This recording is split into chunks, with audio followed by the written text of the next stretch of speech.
motivating and inspiring people can't be done on a spreadsheet. It can't be done typically through a Zoom call, in my opinion. It's got to be done organically. It's got to be done one at a time.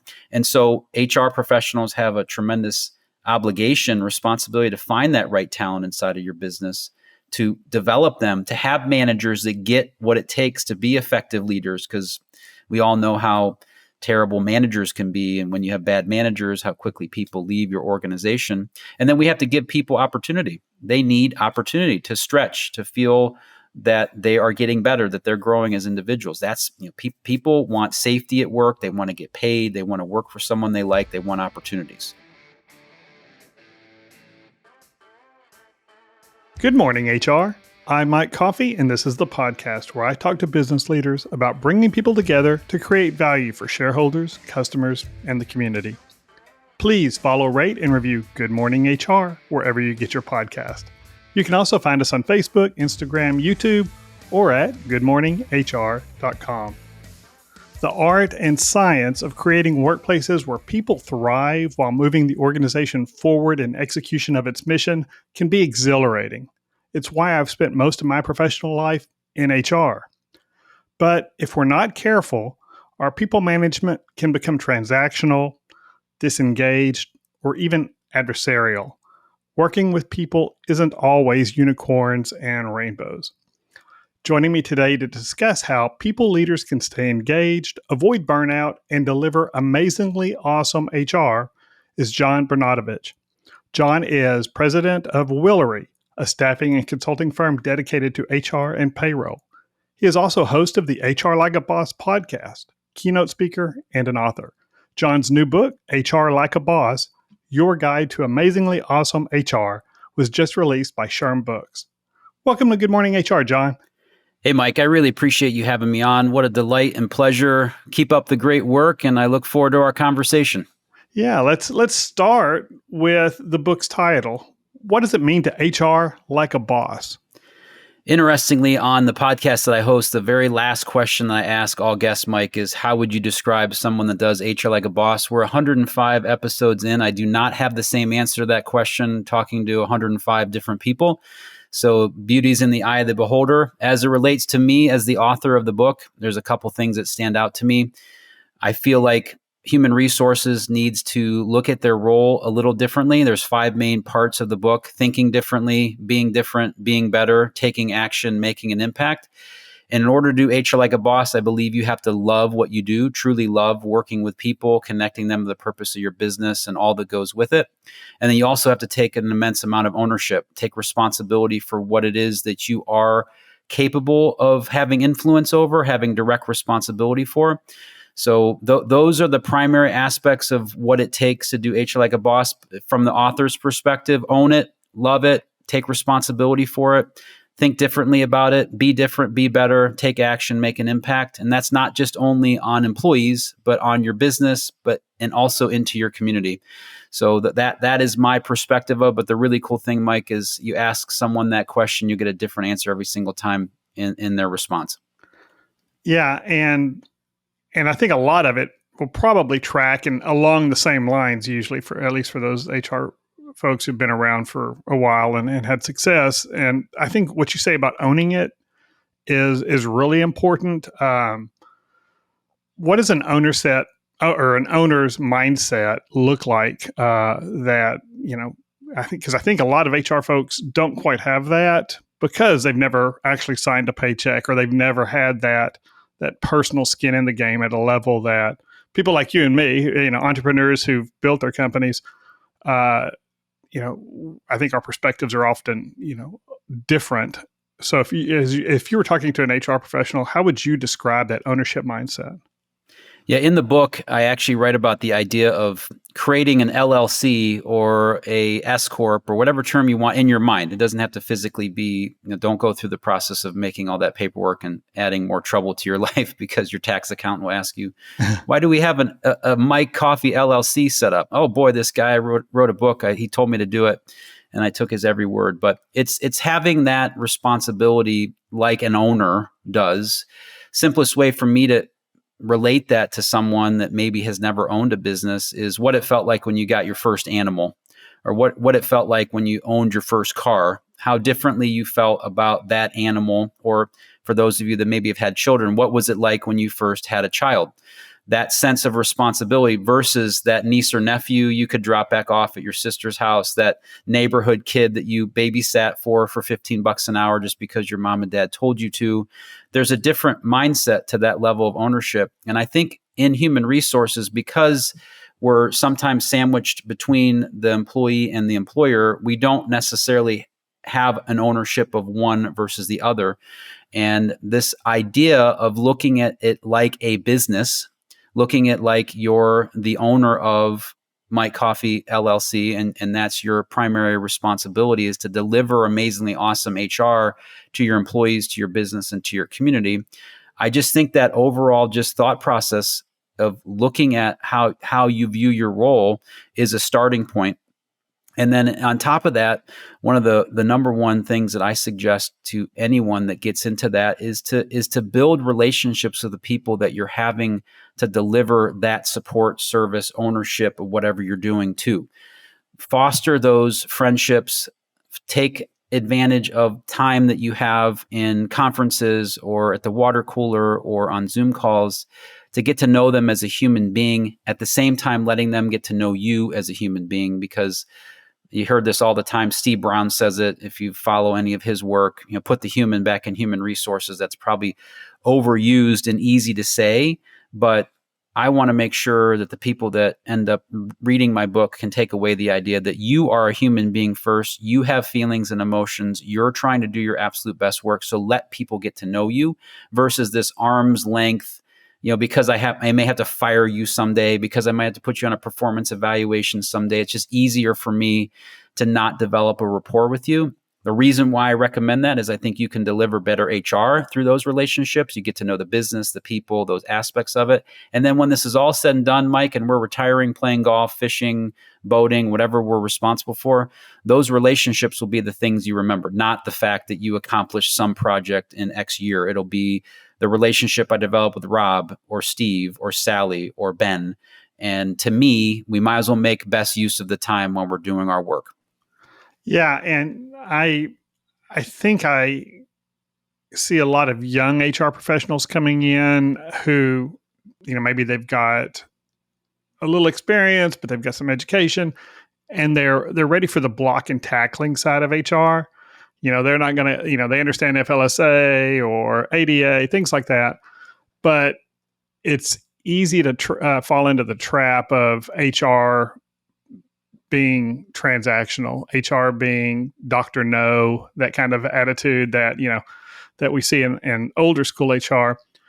And that idea of ownership, that I'm not responsible just for this one component, but I'm responsible for making the overall organization succeed.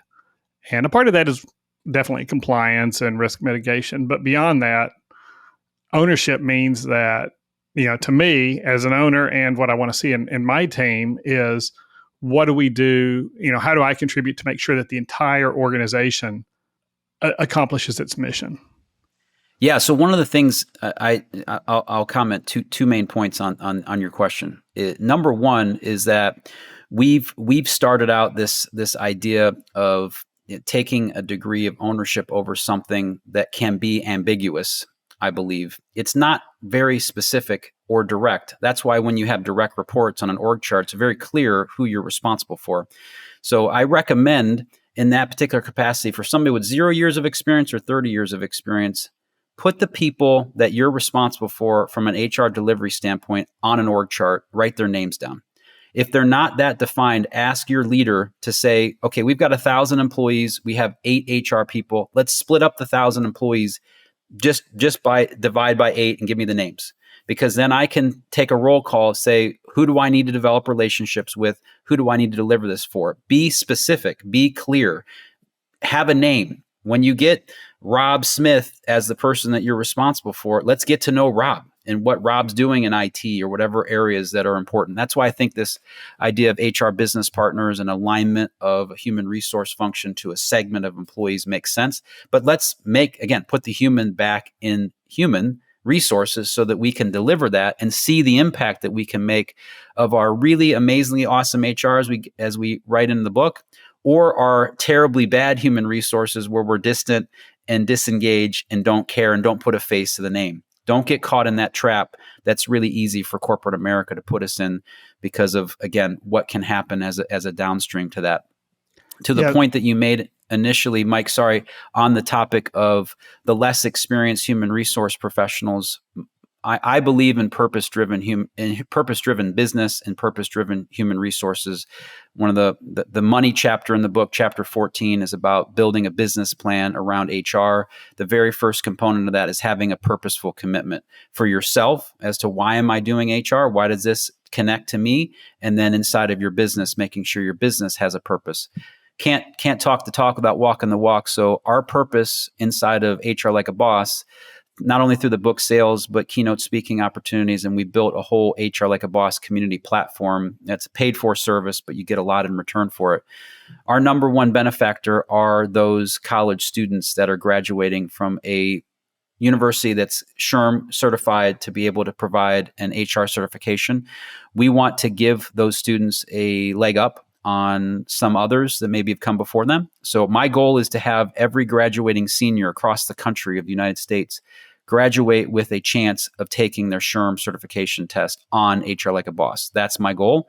So if you're looking for a purpose-driven reason to buy a book or to join a community, we're going to give back. And our goal is to have those students get that launch off point, because I feel like SHRM does such a great job, not only in providing content and reasons for you to expand your education and human resource, be a subject matter expert, but it goes back to that relationship. They force you at times to go to events because that's how you get your certification credit. They force you to interact with human beings, which I think is a critical part for newer people in their profession. So you got me passionate about it, Mike, because I believe in it wholeheartedly, and it's something that we need to do, and that's something that we're going to stand behind at HR Like a Boss. Yeah, and I've been on the state council for SHRM in Texas for more than a decade now, and just love working with especially the small volunteer-led chapters around the state, because Texas has, I think, now 32 chapters, and most of them are pretty rural and have average attendance 15, 20 people.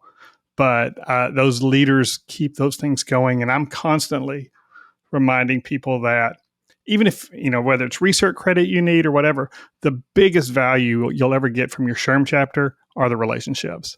That's where you will find your next job, but also that'll give you the opportunity to pick up the phone and call a colleague and say, I've got this weird situation in my office, and I don't want to post it on the evil HR lady, or I don't want to post it out there on some public conversation board. But if you don't know people in your community who are doing what you do, it's going to be difficult sometimes to benchmark. And that, for me, is the deepest value people get from being involved in their local SHRM chapter, is just the relationship, whether it means your next job or just people who kind of walk in your shoes and know what you're dealing with. So thank you for sure. Yeah, no problem. The unfortunate part for that, Mike, is that the technology that's surrounded us and been innovated over the last 15 years is causing us to diminish the importance of relationships. Right. People are breaking up over text. They're developing relationships through social media. And the idea of looking at you in the eye and having a conversation and feeling your emotions and then being empathetic about that and then doing something about it, those are all lost arts, things that probably is the greatest challenge of a 15 and 13-year-old child having them grow up in this digital age, of having them be comfortable with looking you in the eye, showing emotions, telling people how you feel. Just that relationship building, again, to me, is what work is all about, because at the end of the day, we're going to pay our bills. We're working for a reason. But when this is all said and done, no one's going to say, oh, hey, Mike, way to go. You did 123 podcast episodes. No, Mike, you built a relationship with me. You made me feel this way.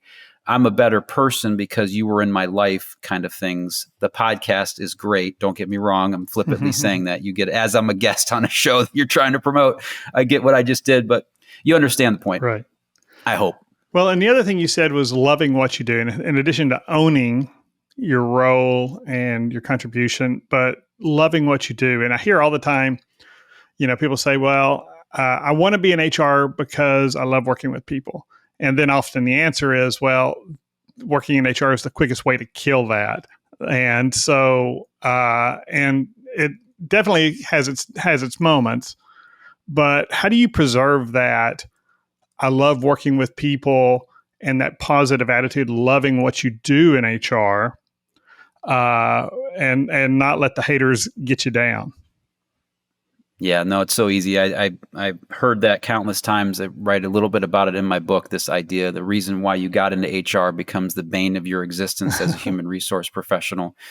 And it's kind of comical. I think about something. I'm preparing to do a Disrupt HR presentation. I'll give a little tease to that in Pittsburgh. I saw this interview that Anderson Cooper did of Stephen Colbert. This is 4 years or so ago. It was right around the time I lost both of my parents. Anderson had lost his parents, or one of his parents at the time, and Stephen Colbert had gone through some significant heartache in his life. And he said something to me that just stuck with me for my life, is that it is a gift to exist, and with existence comes suffering, and suffering we cannot escape. You have to look at your suffering as a gift. And I'm not going to get biblical on the show. That's not what the idea is for. But with human beings comes suffering and challenging and idiotic things that they do and things that you just would never even fathom that someone could do. But that's part of being in human resources. That's one of the gifts that you're given as an HR pro, to deliver that to your organization, to navigate them through that idiotic thing that person did. What a chance for human resources to say, I'm worth my investment and then some, because I do all these strategic things and I do all these things to keep you out of the principal's office, so to speak, from a compliance standpoint. But when something comes along that people are like, oh no, what do? We want to call Sally in HR and say, Sally will handle it because she's done it before when this other person did this idiotic thing and gave us those in human resources a chance to shine versus cringe. And to me, it's all about a mindset. It's the way Stephen Colbert looked at the unfortunate things that happened in his life, his recommendation to his friend Anderson Cooper, that it is a gift to exist. It's a gift to be in human resources, to serve people. And their suffering, their challenges, their idiotic actions are part of that existence. And if we end up looking at it the other way, frankly, Mike, you're going to end up hating yourself, your job, your role.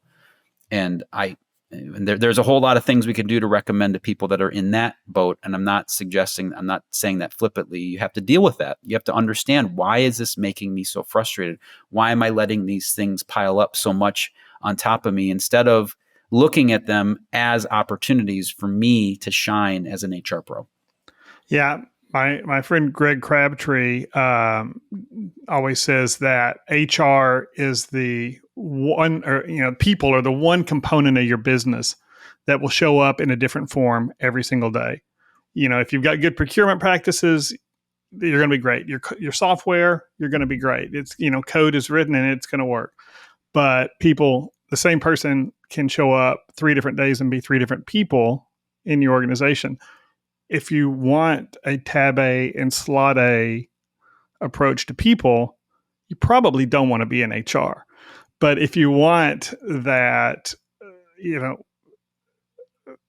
that multitude of experiences and the opportunity to help people thrive, no matter what's going on in their professional lives and their personal lives, and finding ways to meet that, you're not only going to make their lives better, but you're going to execute the organization's mission so much better. And I think that's the mistake that I see a lot of my entrepreneurial friends and even executives make, is they want people to be a commodity. I want tab A and slot A. And so if this person isn't going to deliver, I'm not going to invest the time in them. I'm just going to go find another person. And they'll kiss, a dozen frogs to find what may turn out to be a prince or may not. And let's take a quick break. Good Morning HR is brought to you by Imperative, premium background checks with fast and friendly service. I started Imperative almost 25 years ago to help risk-averse clients make well-informed decisions about the people they involve in their business. For many clients, that means background checks on prospective employees. but we also provide due diligence research on companies and principals our clients may be considering as vendors, distributors, or even investment targets. Regardless of the purpose of the investigation, the common thread is that we deliver the most thorough research in easy-to-read reports backed by the best customer service team in the business. You can learn more about how Imperative serves our clients at imperativeinfo.com. If you're an HRCI or SHRM certified professional, this episode of Good Morning HR has been pre-approved for 1/2 hour of recertification credit. To obtain the recertification information, visit goodmorninghr.com and click on Research Credits. Then select episode 122 and enter the keyword BOSS. That's BOSS. And if you're looking for even more recertification credit, check out the webinars page at imperativeinfo.com. And now back to my conversation with John Bernatovicz. So what do you think executives need to really understand that they don't get about what HR's role is and how HR can really push the organization forward? First response to that, Mike, is business is personal. It's very personal. People, a job is very personal. If you think about when you meet someone for the first time, they tell you their name, they may tell you how many kids they have, how long they've been married, and then where they live, and then bam, where I work and what I do. Mm-hmm. And we spend 70, 80,000 hours of our life, a significant part of it, working. And it should mean a lot to people. I'm a huge sports fan, and I love to watch the sports pro who is in a unique situation, who you see them act like a pro when it's really difficult for them to do that. They're injured, the fan base is against them, whatever the reason is, to act like a pro. And to me, in human resources, in business, we need to act like professionals. We need to show up to work on time. We need to come prepared. We need to do our best possible work. Now, we all know that is, rainbows and unicorns in life at times. People don't do that. My main point is what a tremendous opportunity, again, for human resources to shine and show the impact they can have in a business. Because if you've been in HR and you've been doing it the right way, you have countless stories of people that you were involved in hiring or bringing into your organization. They fit the company. They told you how great they love the business that they work for, what job they were in, the manager they were working for. Now, all of a sudden, they start to buy a house, they get a car, they get married, they have kids. You watch them grow up right in front of your eyes as a part of that job being a fabric to it. Just because it happens once doesn't mean it can't happen thousands of other times. And there's a formula and a process and a way to replicate that while so the process and all that stuff, while you connect with individuals and human beings. Motivating and inspiring people can't be done on a spreadsheet. It can't be done typically through a Zoom call, in my opinion. It's got to be done organically. It's got to be done one at a time. And so HR professionals have a tremendous obligation, responsibility to find that right talent inside of your business, to develop them, to have managers that get what it takes to be effective leaders, because we all know how terrible managers can be. And when you have bad managers, how quickly people leave your organization. And then we have to give people opportunity. They need opportunity to stretch, to feel that they are getting better, that they're growing as individuals. That's, people want safety at work. They want to get paid. They want to work for someone they like. They want opportunities. So don't overcomplicate your job by making 9,000 other things you have to do. Let's break down the simplest things that you need to do as an HR pro and make sure you do those exceptionally well. And I think that then you can really make a difference in a business, which then would help that executive say, I'm thankful to have, again, Sally as my HR leader or her team, because they're driving an impact. They're making people feel wanted, safe, secure. And then, oh, by the way, we're delivering results. And you sprinkle that on top, Mike, with, okay, we've got a bunch of money sitting around because we're a successful business. We got a group of people that are passionate and care about what this organization does. Let's go out in our community and do something good with it. Let's go support a mission or a service organization that needs our help. And to me, that's all what doing HR like a boss is all about. And you mentioned those bad managers. And I think most of the time, those managers who,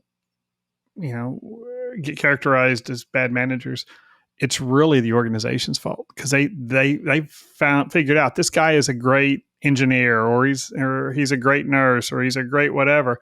So let's make him a manager. And then they don't give them the tools to do it. And I think that's one of the places HR can make the biggest impact in an organization, is helping the subject matter experts who we turn into supervisors or some sort of leader, and don't have necessarily that skill set. They're not subject matter experts in leading people. And if HR can accomplish that, they can transform an organization.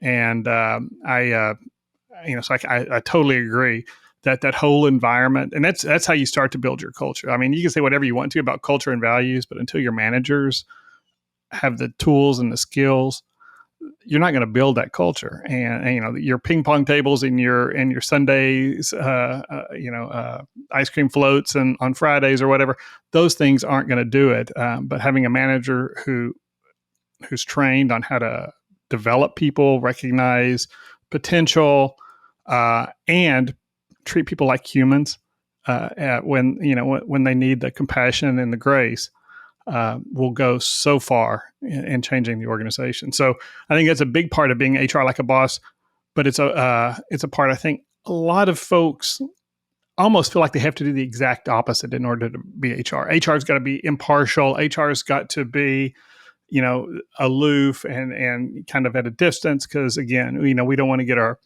we don't have a conflict of interest when we have to do an investigation, or we want to, or we have to put somebody on a PIP or all of that. And I just don't think you can keep your workplace that clean. And I don't know that you really want to. No, I don't think so either. I think it's, like I said before, when someone says it's not personal, it's business, I think that's a bunch of BS. I think it is very personal to people. Like I said, their work, their job, their responsibility. And when you have to do something to someone that doesn't feel right, I'd rather know them than not know them. Mm-hmm. Now, and to me, it's going to make me work harder, root harder, try to help that person get out of that situation, invest in them, because I know where they live. I know their situation with their kids. I know they just got a dog or whatever the situation is. And it allows me as a human resource professional to invest in that more. Now, we can't overinvest in it to where we're living and dying by every single action that the person makes.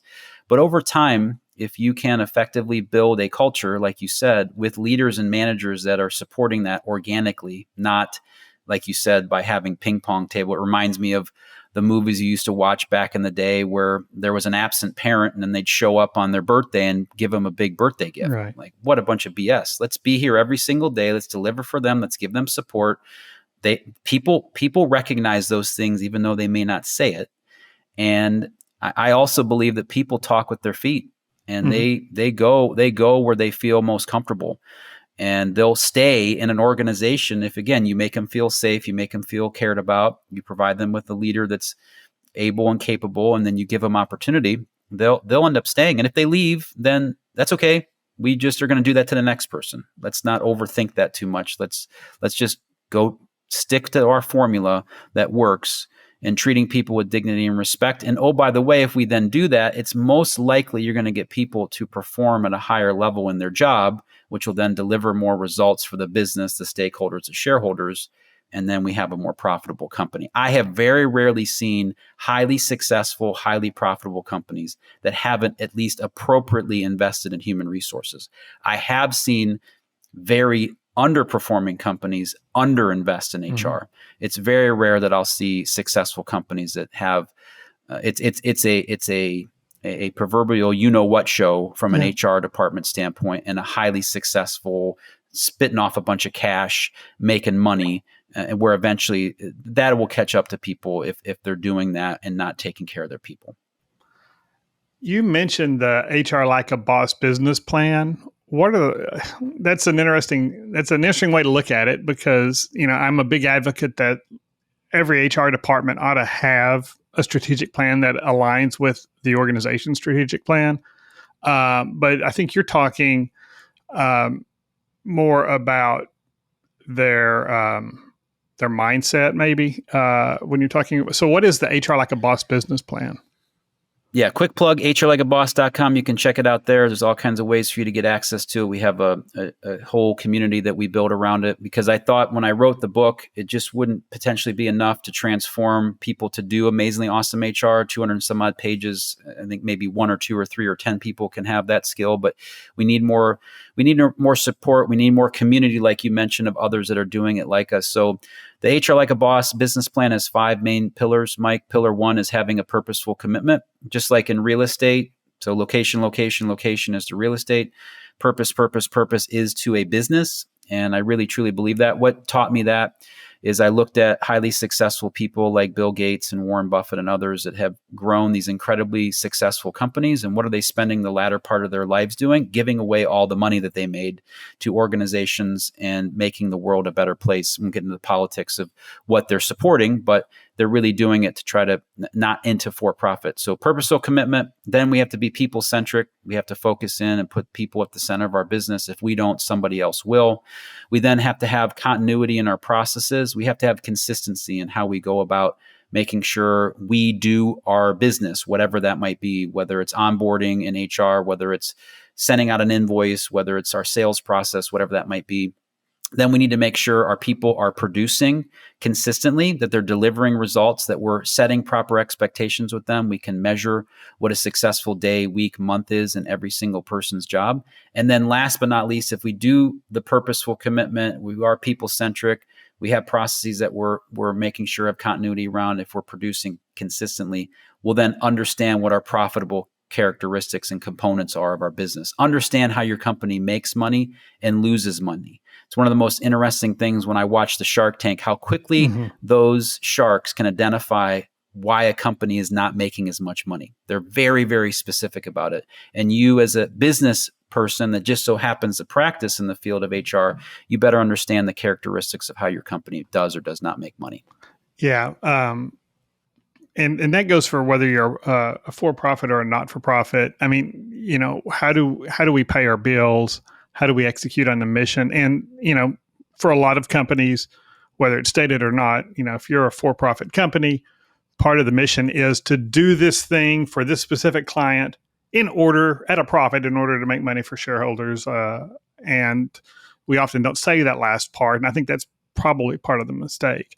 There tends to be, the whole idea that everybody is Gordon Gekko, and that as soon as you start talking about going to, a business or going into the corporate world in order to make money or profit, there's something wrong with that. But I think, even a not-for-profit, they've got to fundraise. They've got to be good stewards of the money they have, and they're accountable to a board and to donors. And so it doesn't matter whether, either way, you've got to justify how what you do pushes the organization forward in whatever its mission is. And I think way too many people, even people, out in operations or HR or accounting, anywhere in the organization, so often don't really know how the company makes money.